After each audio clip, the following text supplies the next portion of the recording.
All right, well, I think let's get started. Thank you to everyone for attending this event today, put on by the R Street Institute. For those of you who don't know me, my name is Jonathan Bydlak. I'm the director of the governance program at the R Street Institute. We are a center-right think tank that does research and education on a whole host of issues, including electoral reform, which is what we're here to discuss today.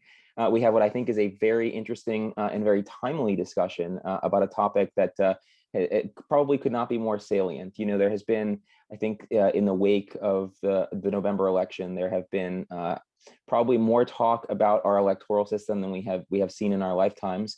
And I think there have been a number of ideas that have been proposed to reform the electoral process. And you know, one, I think, thing that hasn't been talked about as much is that there have actually been reforms, there were reforms that passed in November via ballot measure. And one of the things we're going to be talking about today is Alaska's Ballot Measure 2, which implemented all sorts of reforms to the state's primary and general election processes. And so, you know, we're going to talk a little bit about the theory that underlies that ballot measure and the specifics about what it would do, and hopefully to come to some sort of a conclusion about, you know, whether it will make a difference, how we might expect legislators' incentives and behavior to change as a result, and you know, maybe get a better understanding of the intellectual foundation that underlies things like ranked choice voting or nonpartisan primaries. So we have two, I think, excellent guests to talk about this, probably the two best guests we could have. And so I'd like to start off by introducing them. Our first panelist is Katherine Gehl. She's the founder of the Institute for Political Innovation, which is a nonpartisan nonprofit founded in 2020 to catalyze modern political change in America.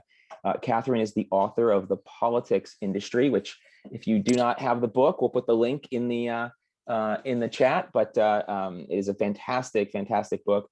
It's called The Politics Industry: How Political Innovation Can Break Partisan Gridlock and Save Our Democracy, which she co-authored with Harvard Business School professor Michael Porter. Katherine is a veteran of the public and private sectors. She's the former president and CEO of Gill Foods, a $250 million high-tech food manufacturing company based in Wisconsin that she sold in 2015. She also serves on the board of several nonprofit organizations, including Unite America, New America Foundation, and Business for America, and is an active philanthropist. And she's also the honorary co-chair of the National Association of Nonpartisan Reformers. So, Katherine, thank you so much for being here today. Thank you.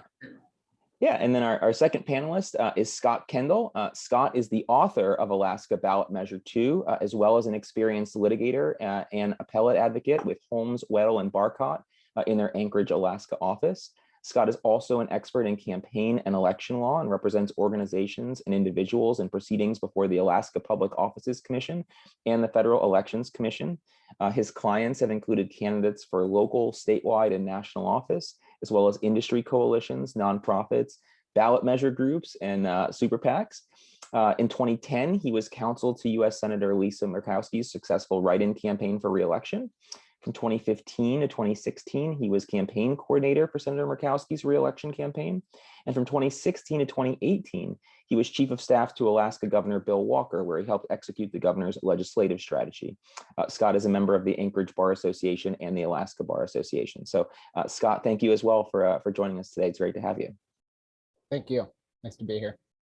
Well, great. Well, I want to kick it off and get right into our questions. And I guess I should also just add before I get started that for anyone who does have questions during the course of the event, please feel free to use the Q&A button at the bottom of the Zoom window, and I'll work as best I can to incorporate those questions into our conversation during the course of this event. So my first question, Katherine, is for you, which is that, you know, there's a lot of talk, as I alluded to at the beginning, about electoral reform, and there are all sorts of, you know, I think different problems that often get conflated with one another. And so I think for the purposes of our discussion, it would be helpful if we started off by maybe defining very clearly what you see as the nature of the main electoral problem that, you know, we are facing in this country currently. Thanks, Jonathan, and hi, Scott. It's nice to be joined the lower 48 with Alaska. So here's the key problem in a nutshell. What it takes for members of Congress to get reelected is different from, and often opposite of, what it takes to solve problems in the public interest through legislation in Congress, which is to say that right now, we effectively have a situation where if members of Congress do their jobs as legislators the way we want and need them to, and they negotiate and innovate and compromise, they are likely to, as a result, lose those jobs. Now, that's a crazy design. Nobody would design an organization where doing well means getting fired. Our party primary system means that that's how we have designed our current election system, because the party primary system pushes Republicans far to the right, Democrats far to the left, and the 10% of voters who turn out in those primaries re-elect, they re-vote for people who don't work together, who don't compromise, who hew to the further ideological sides of their parties. And in over 80% of districts in the country, for the House, for example, the only election that matters is that party primary. So our current system is driven by what party primary voters want on both sides of the aisle. And that means that we can't get done what we need to get done. So as I often say, and it was actually a former Republican congressman, Mickey Edwards, who originally illuminated this for me, Washington isn't broken, it's doing what it's designed to do. So if we look at the design, we see it's not designed in a way that connects the incentives for re-election with what it takes to solve problems. And that is fundamentally what we have to change. Put another way, we're always looking at the people and the drama and the candidates, or we're looking at the policy. But when we look under the hood, we see there's broad agreement on a lot of policy, not complete agreement. I mean, tough negotiations, but there are things we could move forward on. We have good people in many cases. We have slightly less of a policy problem or a people problem. What we have is a systems problem, a system design problem. And that's what my full-time work is now, is to say, what do we need to do to change the election system, to change what it takes to get and keep these jobs, to match it up with what it takes to solve problems. And once we make those two things the same, those two incentive systems the same, then we can start to really see different results out of Congress. I think that's such a great point. I've quipped in the past, perhaps, that, I always call that the naive view of politics, that if we just elect a few different people, that we're going to get different outcomes. And I think, the economist in me, of course, is very much drawn to this idea that incentives matter, and thinking about sort of the structure in which people are operating can oftentimes matter more than the individual participants themselves. So I think it's a very much an underlooked point. Scott, maybe we can talk about this a little bit in Alaska specifically. So, you were motivated to write an entire ballot initiative talking about these sorts of issues. And I wonder if you can maybe, talk a little bit about what Alaska was like, what motivated you to actually to sort of author that ballot initiative. What were the problems as you saw them playing out in your state that were the ones that you felt were necessary to solve? Yeah, and I'll echo a little bit of what Katherine said. The primary is the problem. There's a lot of attention on ranked choice voting and these other mechanisms. But more specifically, the problem became when primary became a verb. When someone's not pure enough, we're going to primary them. We're going to get them.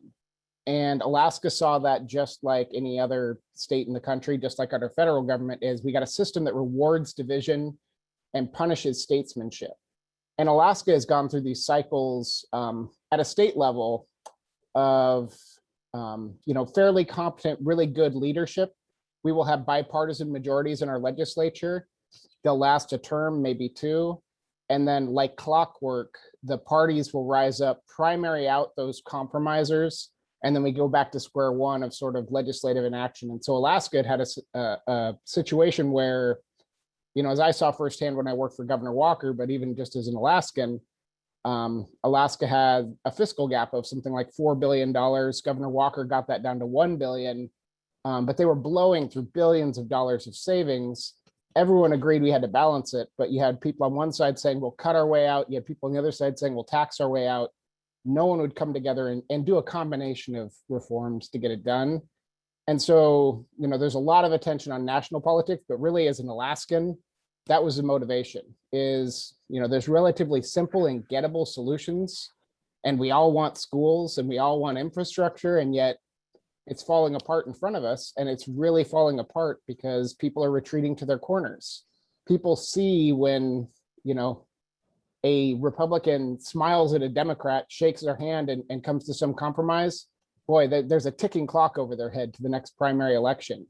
And it just doesn't have to be that way. When people are satisfying 60, 70% of their constituents, but 10% of their constituents can come in and take them out in a primary, there's a structural problem. And that's what we saw in Alaska. So I was wandering around. I didn't know anything about election reform. I was actually looking at top 2 primaries, but that wasn't appealing here in Alaska because you'd have many districts with 2 Democrats, many districts with 2 Rs, and there wouldn't really be, options on the ballot. And something like 62, 63% of Alaskans don't affiliate with either major party. So I was fortunate enough to come across Katherine and Michael Porter's paper on this issue and really just designed a ballot measure around it. And I am fortunate and forever in Scott Kendall's debt that he designed a ballot measure around what was, until he did that, a theoretical idea, which had not yet been proven. And so now we come into this conversation with you with a theoretical idea, which has had a lot of resonance since we first wrote about it in 2017. But now it's a proven innovation, which is to say we can get it done. And then we now get to begin to watch how it changes behavior and incentives in Alaska. So it is a whole nother level, which is why I love working with Scott Kendall. No, absolutely. I think it's it's the natural experiment, right? I mean, that's the thing that you don't have that often when you're studying these questions. And I think, there are often times where reforms are proposed in theory, and then, as you just said, it's sort of rolling the dice. You can have all the reasons as to why you think it's going to work out in a certain way, but you aren't necessarily able to observe it. And so I think as someone who engages in the policy sphere, this is very exciting, and we'll be able to actually do direct comparisons between the changes that we see in Alaska and phenomena that we may see different in other states that don't have these types of reforms. And so maybe let's shift like a little bit. Laboratories of democracy, right? The best of federalism. I mean, all these things that are great about our constitutional system. Absolutely. It's in many ways, I think the vision of the framers playing out right here in 2021. So maybe let's talk a little bit more, let's dive a little bit more into the solutions. We talked about the problem, but I think Katherine, it'd be equally helpful if maybe you would talk about or describe, what do you see as the optimal solution to this problem? I think that, there are all sorts of articles that will say, well, just implement ranked choice voting or just make this reform. And so maybe you can talk a little bit more about, why you think these reforms specifically are the best solutions to the problems that you already outlined. Thanks. Okay, let me first summarize what the solution is that Scott designed his ballot measure for and that passed, and that is therefore the same one that I write about and that we collectively work on. So what we propose, what we suggest, is a new way of voting, which is called Final Five voting. Final Five voting eliminates our 2 key systems structural problems. And as a result, it changes the incentives that are driving the behavior of people in Washington, D.C. Final Five voting consists of 2 changes, one in the primary election and one in the general. First, as Scott said, the primary is really the key problem. There are many problems. We can care about a lot of things, but we have to go first where the biggest challenge is, and it is this primary. So in final five voting, we get rid of party primaries. They weren't in the vision of the founders, right? They were only invented, 100 years ago. And in the vision of the founders, Article 1 lets all the states make these rules. So it's easy. Each state can get rid of party primaries, and instead, we will have one primary, same ballot, everybody running, regardless of party, has their name appear on that same ballot. They can have an R next to it, a D next to it. They're an independent, they're a Green Party, all the candidates. Voters go to the polls on primary election day, and they pick their favorite, just like always. And then the polls close. We count up the votes, and this time in Alaska, the top 4 finishers advance to the general election.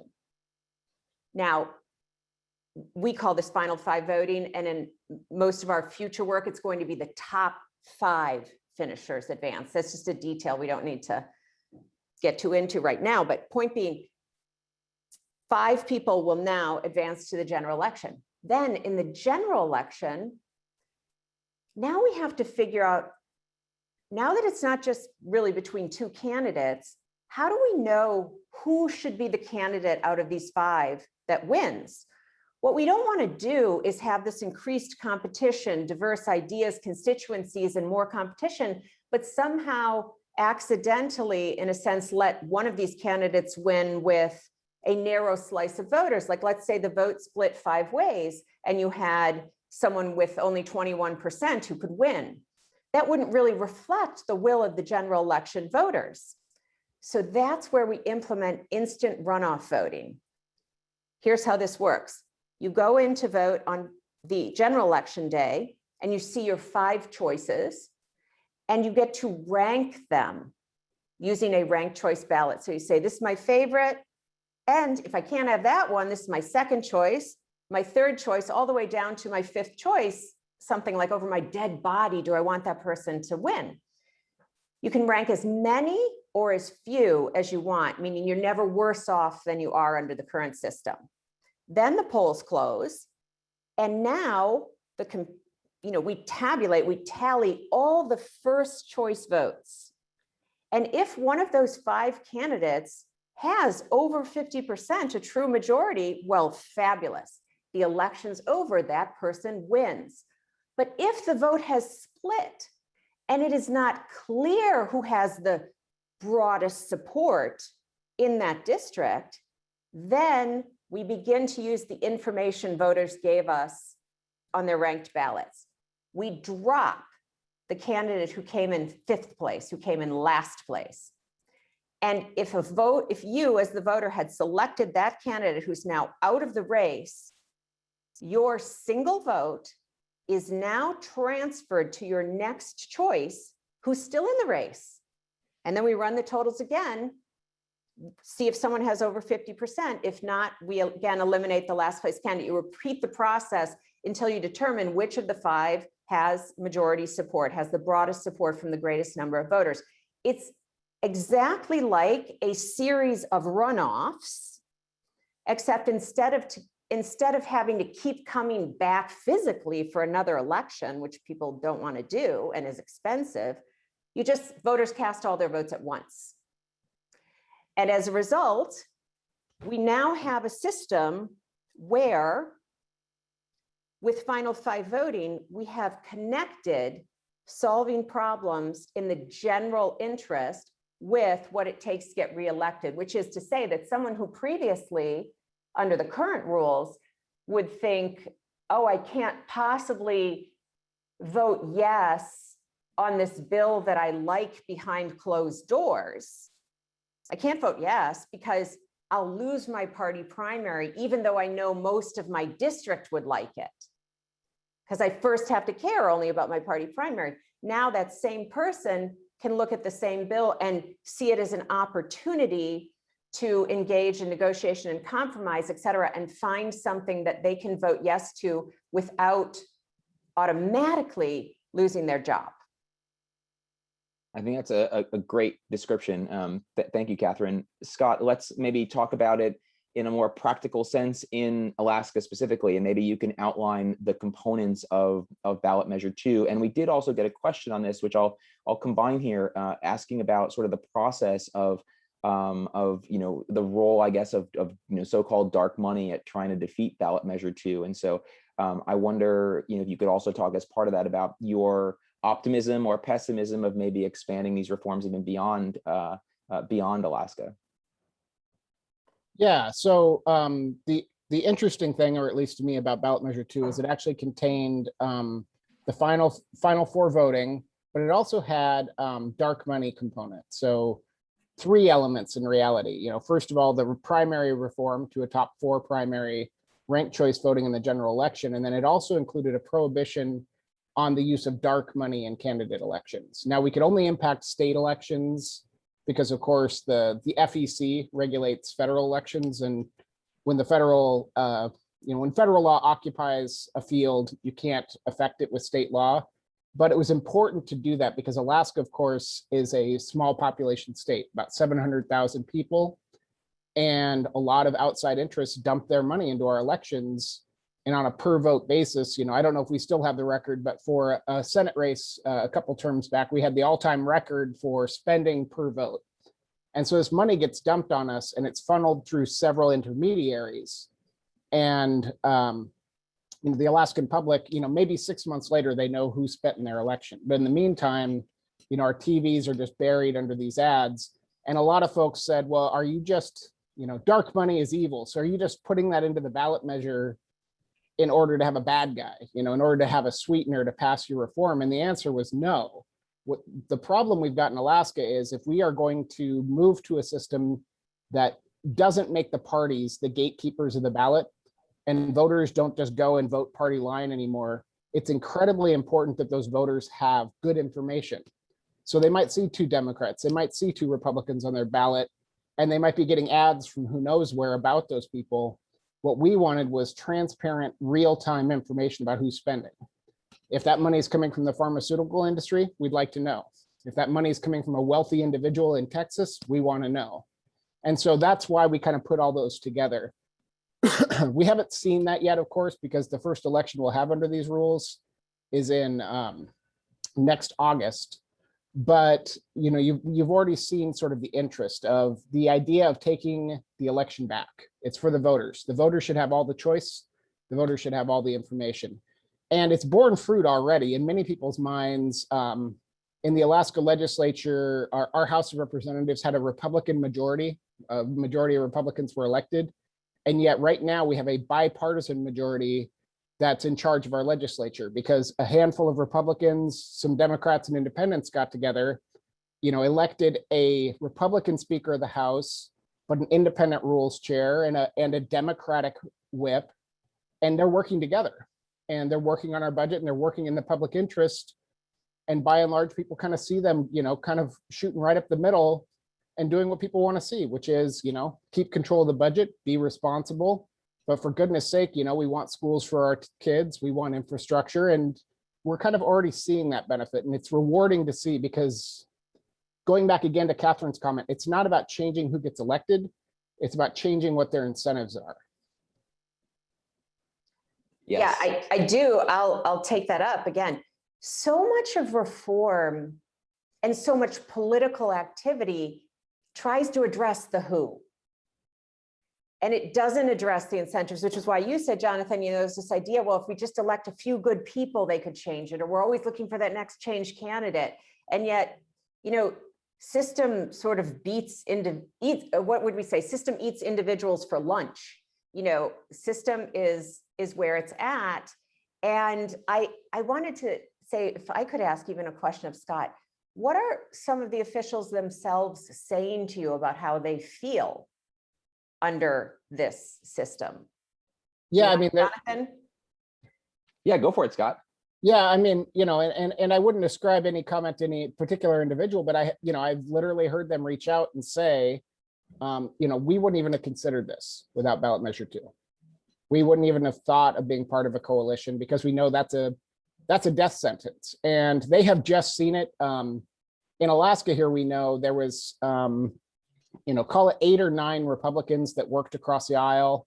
Didn't even, some of them formed coalitions in our last election cycle, and they were targeted in the primary by the party, and not because they weren't fiscally conservative. They were conservative. They had the right social views, but they had worked together with people from the Democratic Party. That was literally the indictment. And 6 of those 8 or 9 were taken out.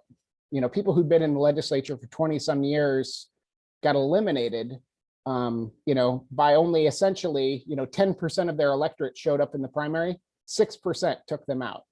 So it's really kind of this question of, do we want the most partisan 6 or 7% of our electorate deciding the outcome of our elections?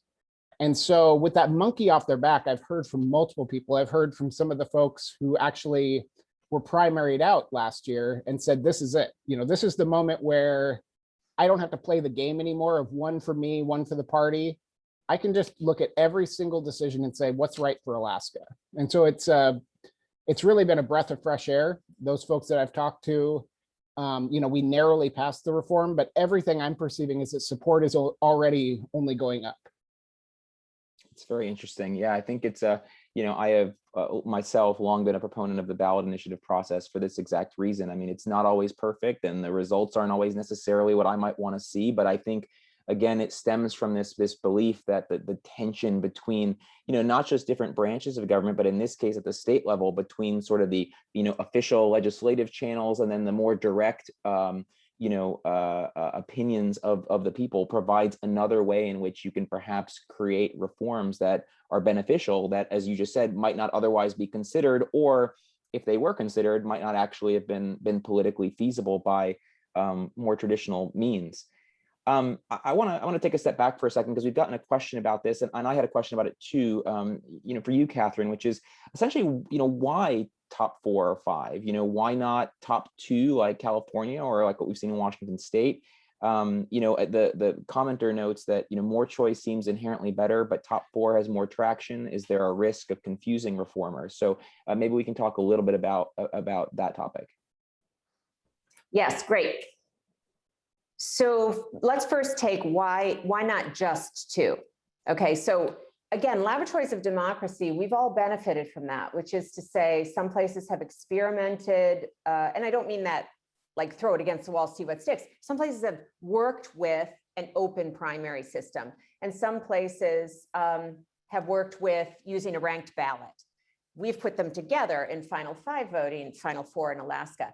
Why we don't have Final 2 is because 2 does not provide enough freedom from what currently is a duopoly. Okay, so we currently have just almost always 2 choices, and competition does not, our desire for more competition is, again, not necessarily to change who wins, but to change what the winners are incented to do. And competitors, and so that's about the incentives, but the other thing about the competition is competition brings new ideas and visions into a race. So let's look at a good example. I love the 1992 race when Ross Perot ran. He only got 19% of the vote, but he ran on a platform that included a massive focus on the debt and deficit. And what happened is he didn't win. He didn't even get any electoral votes, but the competition forced that issue onto the platforms of both Democrats and Republicans.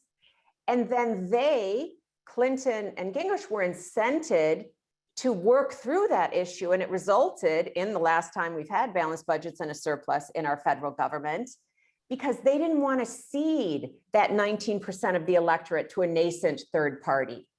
Competition is what drives innovation in every sector of our economy. So think about it in the private sector. We as consumers benefit when a new technology company creates something that makes a product better. Now, whether that technology company is the one that becomes, a behemoth and makes billionaires out of its founders, or whether that technology company's technology is just copied by some of the current behemoths, the customer ends up getting the benefit of the innovation that's created by competition. So 2 is not enough innovation. You're still going to have this is all right and this is all right, and they are all wrong and they are all wrong. We need to not, and by the way, we don't want to just line them up, on an ideological spectrum. We need to get new innovation, ideas, constituencies, et cetera. The reason why 5 is, there's multiple reasons, but here's the one I really want to focus on. When you come out of the primary, the person in 5th place will get a reasonably small, most often, percentage of the votes. So it's a low barrier to entry. That means people can get into the system.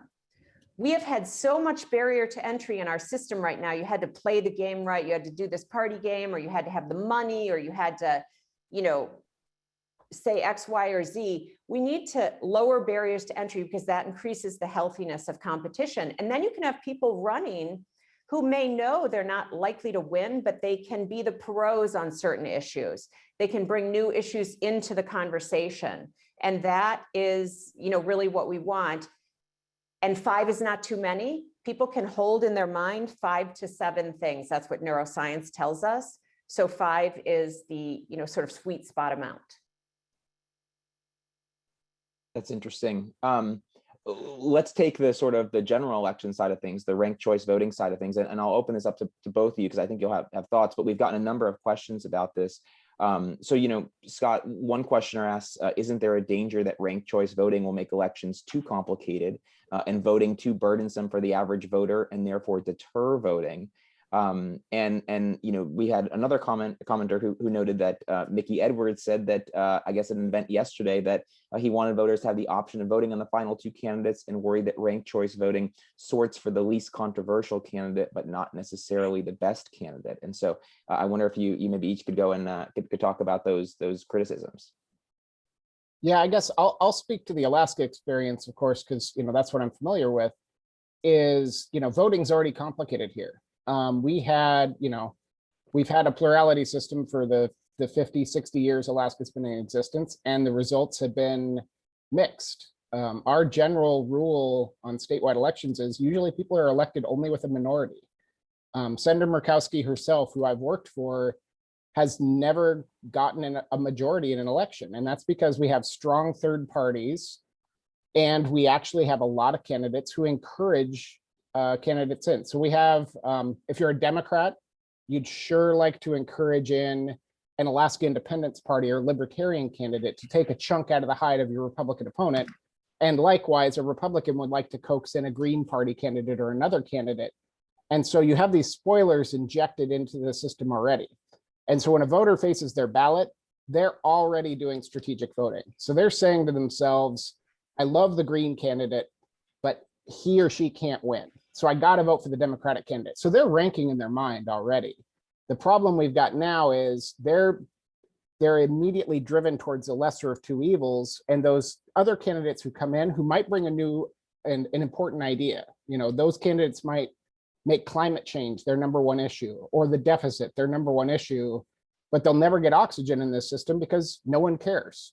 They're going to get 8, 9, 10%, and that's irrelevant to the outcome. And the 2 main candidates will be over here talking about whatever defines them. In ranked choice voting, now they've got to say, I want that constituency. There's 10% of voters out there for whom the deficit is the biggest issue, and no one's talking about it. So now I'm going to talk about it if I'm one of the major candidates. So rather than, everyone's worried about this, well, it's a return to the mean. You're going to get a candidate exactly in the middle of the ideological spectrum. You're not, but you are going to get a candidate who has to build a big enough tent to incorporate the ideas from 55, 60% of the electorate rather than just 40, 41, 42.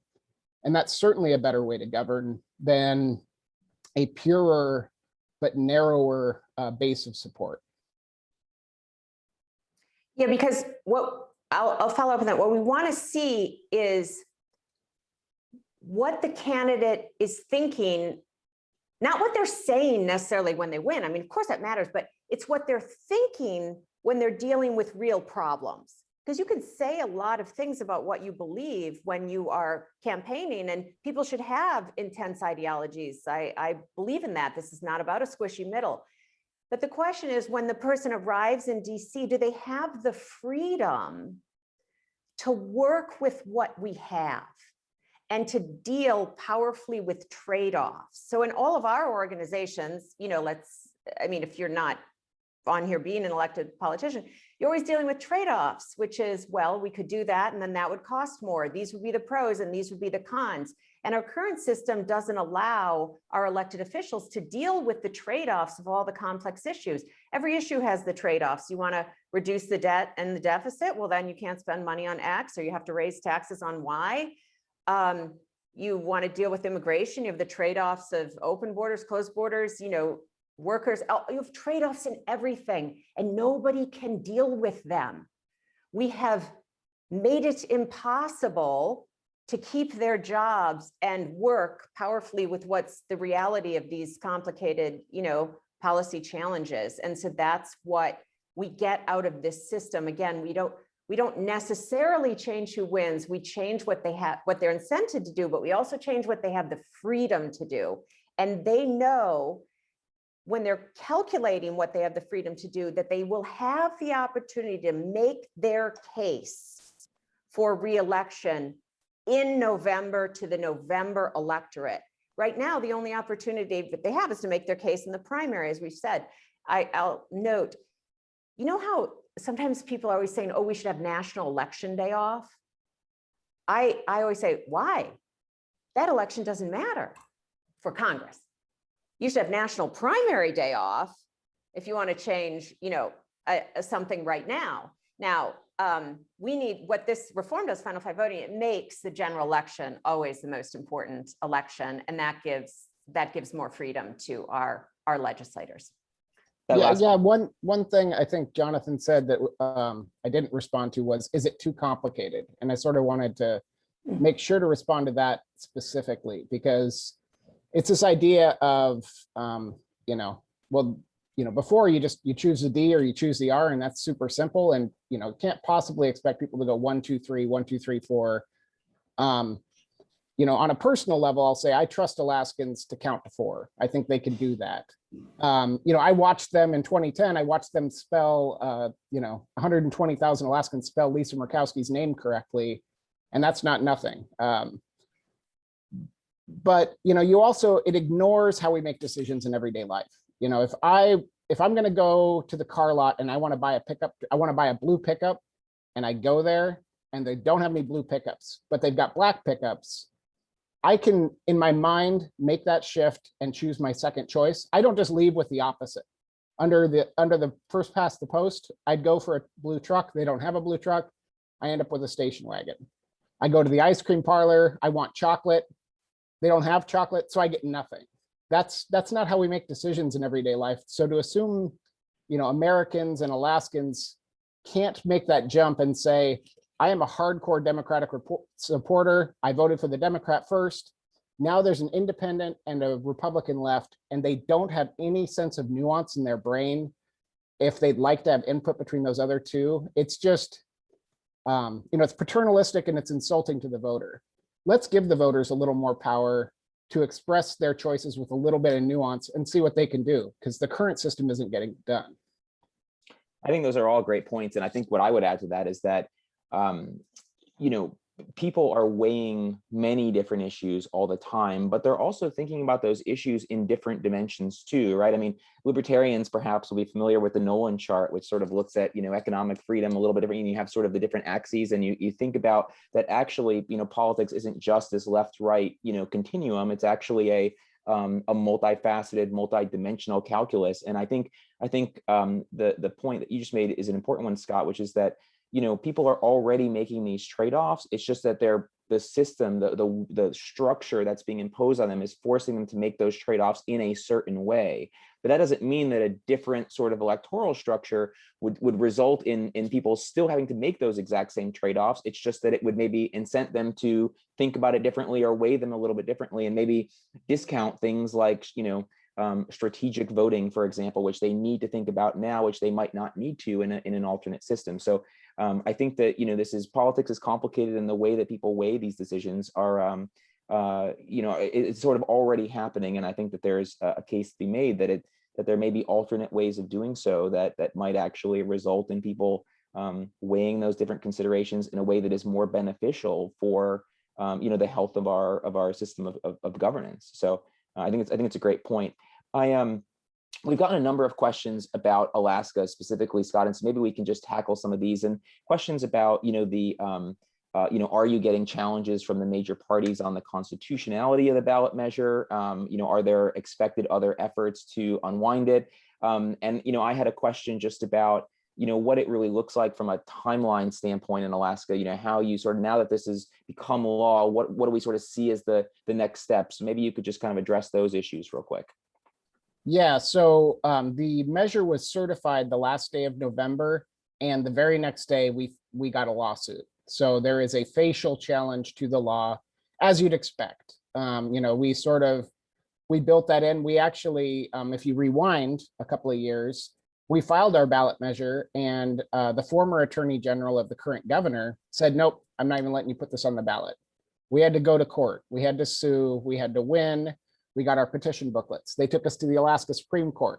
We had to meet them there. We had to win. And then our signatures were accepted and we were put on the ballot. So we've already kind of been through this ringer of, if you're going to take party away from power, or if you're going to take power away from powerful people in the parties, they're going to fight back because they're used to being the gatekeepers to the ballot. And now that's being taken away from them.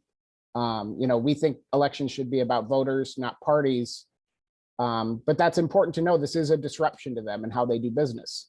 So now we have a lawsuit filed by a member of the Alaska Independence Party, the Libertarian Party, and the Republican Party.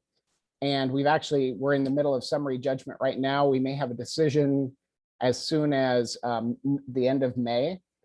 And we expect that to go to the Alaska Supreme Court. But again, it's a facial challenge, a law that's never been enforced. And they're saying under no circumstances is this constitutional. Well, the great thing is there's a body of law all the way up to the US Supreme Court saying open primaries of this type are constitutional. So we've got a 7-2 decision from the US Supreme Court saying we can do what we're doing. On ranked choice voting, just the same.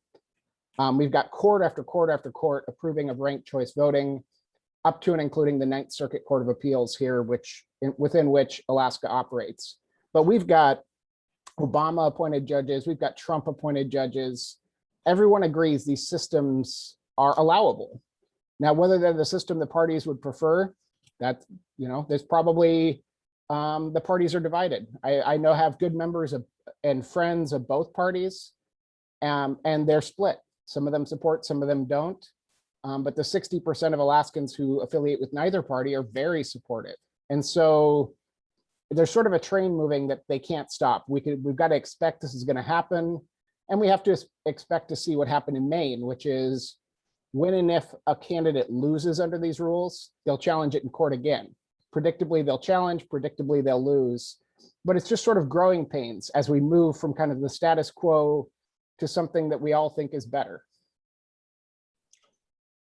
Katherine, I think it's great, Scott, and I think that's right. Anytime you propose reforms, they are people like to think that it's from here to there immediately, and the reality is we have these undulations up and down and sort of moving in one direction over time. To that end, there was another effort that maybe didn't get as much attention coming out of the 2020 elections, which is what happened in St. Louis. Katherine, as you know, an approval voting measure passed in that city then, and which basically is similar to RCV in that it allows voters to choose multiple candidates, maybe without having to worry about the spoiler effect. But I wonder, your quick thoughts on how that measure, how approval voting maybe in your mind does or would not fit in with primary reform, why you might prefer ranked choice voting, and we did, on sort of a related note, get a question as well about the role of write-in campaigns and how these reforms impact write-ins and whether or not there's still room for write-in candidates, or do they no longer apply? So maybe as part of this answer, you can address that question as well. Let's take the write-in first. Yes, for example, in Alaska, you can still have a write-in, and in legislation that we introduced for Final Five voting in Wisconsin just recently, you can have a write-in. So each state can make that decision individually as they do now, but the legislation we see includes write-ins. Okay, here's something really, what was kind of crazy to me when I first got involved in understanding our political system and the incentives created, et cetera. We have in the United States, always used plurality voting, which is to say the person with the most votes wins. And why do we do that? Now that we're saying we shouldn't do it that way, we should use ranked choice voting, instant runoff voting to figure out who has a majority. Well, why do we use plurality in the first place? Well, when the country was founded, there weren't really examples of how to run elections. So we have our fabulous short constitution, but then we had to figure out the day-to-day rules, and none of these actually are in the Constitution. So at the time, we copied from countryside elections that happened in Britain, because that was the only real democratic elections we could look to as a model, and they used plurality voting. So that's how we got here. Now, what I want to bring up is out of that is that there are a lot of different ways to elect people. So even though we grew up, or at least I did, with Schoolhouse Rock, and I think this is the way it is, like there's only one choice, of course it would be this way. It turns out there's a zillion ways, approval voting being one of them. Back in 1754, I think it was, let's just call it 1750 approximately, a man named the Marquis de Condorcet came up with his whole Condorcet methodology for voting. We have been, I say we, a subset of all of us, voting theorists, public choice people, have been debating for hundreds of years what is the best way to translate voter indications on a ballot into who should win. There's actually a lot of different ways you can count ballots and a lot of different ways you can indicate preference, which I never knew any of that. I thought the way we did it was, the only way. So you'll be able to continue that debate now for another 250 years because people have spent their careers, generations of people have spent their careers on it and never come to agreement. What we know about Final Five voting is that it deals with our most powerful problem, which is it eliminates the eye of the needle that is the party primary. I have binders of material here, statistical papers, everything about why instant runoff voting is the best choice and far superior to approval voting. But I will also say some people can spend their whole life to, fight about that. In general, approval voting can it kind of reverts back to single choice voting because you can strategically vote that way and not approve anyone who isn't your first choice. So that's not what we recommend. It's also not something that if you wanted to have voting theorists in a room, they would all end up agreeing on. But we're pretty confident now that instant runoff voting combined with this open primaries is the best way forward. Mm-hmm. Yeah, and I would agree with that. And there's kind of a further nuance because as an election attorney, I've been involved in recounts. When Senator Murkowski won her write-in, we had to count every ballot by hand, of course, to see what was written on it. And the appeal of instant runoff voting, as opposed to one of these more, I guess, slightly more exotic theories, is it's recountable and easily recountable by hand. And by which I mean, you can make, if there's 10 ballots in an election, you can make 3 stacks of ballots. And the stack of ballots that's the smallest, you can pick that stack up and you can look at their second choices and you can put them in the other 2 stacks. I mean, it's really that easy. Some of these others, I think, the magic of democracy is that people have faith in it. And we've seen some of that faith shaken, of course, by misinformation and other things going on in the world. And something that's simple enough to explain just that way, where, my 10-year-old can explain it to people and explain it easily. If we go too far to where there truly is something like an algorithm sorting out data points, as opposed to sort of a series of tabulations you can actually just watch happen, both watch the numbers move and watch the ballots physically move into other stacks. I think that's an incredibly important part that we can't put aside. At some point, there is a spot where it has to be understandable, it has to be transparent, it has to be secure. Well, and let's talk about that aspect of, people having confidence in these ideas. We have about 10 minutes left, and so I want to talk maybe a little bit about some of the politics of it. The vote in Alaska was actually very close, right? I mean, I think it was only a couple percentage points, and I wonder, I guess first, were you expecting that, and why do you think Alaska voters were split on the proposal? And I'd be interested in hearing from both of you. We also know that a similar measure failed in Massachusetts, which I think was, maybe expected, maybe not, depending on who you talk to. But so I wonder, we got a question about what lessons we may take away from that. But maybe you both could tackle these questions. Yeah, I think well, first of all, we're thrilled with the win in Alaska, and a win is a win. Having said that, given that 80% of people are dissatisfied, approximately, with Congress, we intend to do a better job. Well, again, I won't, that sounds like a good enough job wasn't done. We intend to keep working on what do we need to communicate and how, so that the message reaches those 80% of people who, given their dissatisfaction, should really be customers of this idea. They should want to buy it. They should want to vote yes. It's not, how do we figure out how to trick them into voting for something that is against their interest? It's how do we help them see that what they are dissatisfied with will be solved by this issue. And we haven't figured out that magic message yet. So that's something we're working on, in this coming cycle with the ballot initiatives that we're doing now. And then you asked a second question, which was what? About Massachusetts specifically. Yeah. And so, what lessons specifically you might take away from there? So Massachusetts had a ballot initiative that was for instant runoff voting only. So they left the party primary intact.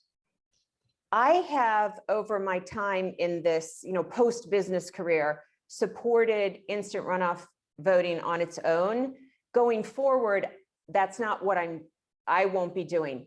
It's the combination of getting rid of party primary, getting rid of the eye of the needle through which no problem-solving politician can pass, plus instant runoffs, which allows you to figure out who should win once you have 5. That is what gives freedom and alters incentives. Instant runoff voting on its own, when you still only advance one Democrat and one Republican to the general election ballot, isn't like half of what final 5 voting is. It's less than half. Scott said right at the beginning, the primary is the primary problem. And so it doesn't deal powerfully with it. So I don't know the details of sort of why it didn't win in Alaska. Like, what did the voter think? What I will say is what we are all, so many of us in this movement are moving forward with now is a product, this campaign for Final 5 voting is something that people really need and will really powerfully address their concerns. So I think we have a much higher likelihood. It's like a better product that really does what people need doing. What do you think, Scott? Yeah, I think that's right. I think, and part of Jonathan's question got to, the underlying challenge. That's the challenge of people like Katherine and me, which is, if you're going to truly do nonpartisan election reform, by which I mean, this isn't a change meant to help Democrats, help Republicans. It's just a change meant to help the voter. There is no natural political constituency for you. If you're working on an issue about the environment, about immigration reform, there are natural party structures and constituencies you plug right into, and then you just sort of drive to the middle. In election reform, you're really sort of waving your hand and saying, hey, you as the general public don't think about this very much, but what about the structures by which we make this decision? And you're trying to talk to the big group of 60% in the middle who are going to be open-minded about this. And we do know from our polling and otherwise that our support for ballot measure 2, what was in ballot measure 2, was much higher than the actual election results, as it would have to be. Because when you want to defeat a ballot measure, a no campaign is very easy to run. If you confuse people, they will vote no. So you can confuse them and say, this is a trick by Democrats. You can confuse them and say, this is a trick by Republicans. and you can get support for a no vote from either side of the spectrum. And so what we saw late in the campaign, of course, was a misinformation campaign. It's going to help Democrats. This is a plot by Democrats. It's going to hurt minorities. It's a plot by Republicans. And all of that led to a higher and higher and higher no vote. But when you look at the fundamentals of the race, it's amazing we won. So look, for example, at the fact that the current governor said vote no. His challenger, Democratic former Senator Mark Begich, said vote no. So 95% of the 2018 vote for governor said vote no. Planned Parenthood said vote no. Alaska Right to Life said vote no. Only time I'm ever aware of them agreeing on anything at all. And yet 51% of Alaskans up the middle said, we're going to trust ourselves. And that's in the face of, very challenging messaging saying it's going to impact, issues of life, issues of minorities. And through that cloud of misinformation, people chose this reform. And we got Biden voters, we got Trump voters, we got Democrats, we got Republicans. We had to, otherwise we wouldn't have won.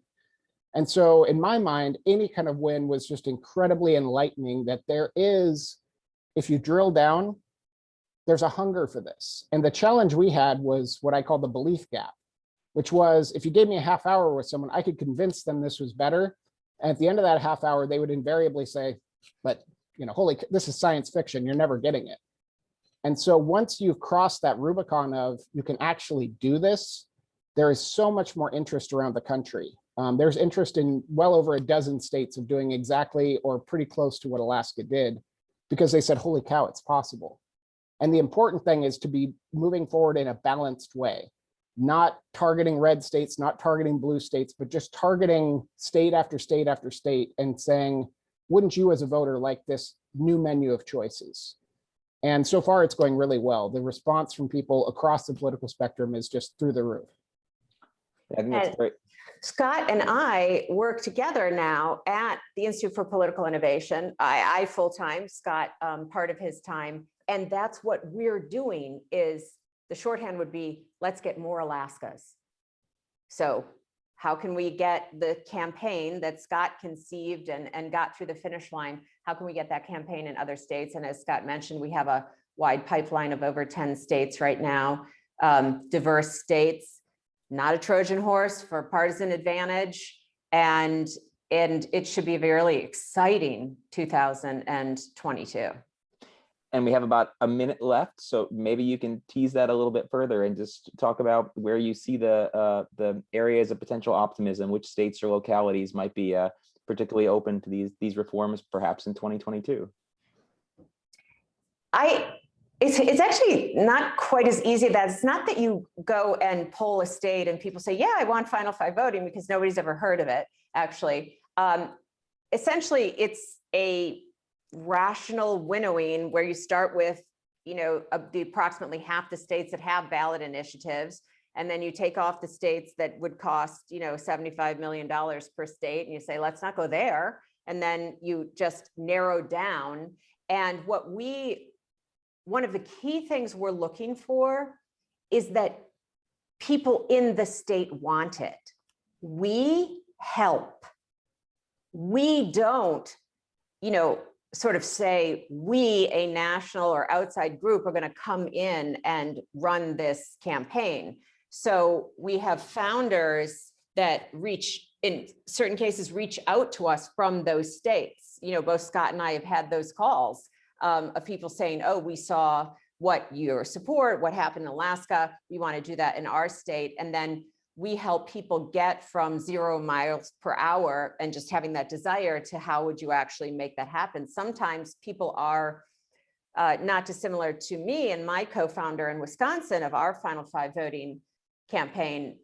We haven't ever run a campaign for a policy previously, which is also why I have people on the staff who are experts at this. It's not that they're getting all their advice from me, because that's not my expertise either. Well, that's, I think, a great note to end it. We are a minute over our time, actually. So we'll have to stop there. I think we'll have to host the follow-up maybe and talk about this for another hour or two. I think we could be going for quite a while. There are a lot of things we didn't touch on. Could I say one quick thing? If course. people liked this, Jonathan, I do have a TED Talk that TED.com just has chosen last week to promote on their main page. So it's 17 minutes, which takes someone from never having heard of Final Five all the way through the reasons and things that we have discussed today in a pretty concise fashion. So if people like what they heard, please take a look at the TED, share it with other people. That would be great, because as we say, I think our biggest obstacle right now is people don't know that it could be different. Absolutely. The talk is fantastic. I know the link is in the chat. And as I mentioned at the top, I'll also just say that the book itself is also amazing for anyone who would like to go and learn more. But Katherine and Scott, thank you both so much. It's been a great discussion, I think. And thank you so much for all your work. Thank you. Thank you, Jonathan. To everyone who listened in, thank you so much again. Look forward to doing these events in the future, and certainly appreciate everyone tuning in. So have a great rest of your day. Thanks, everybody.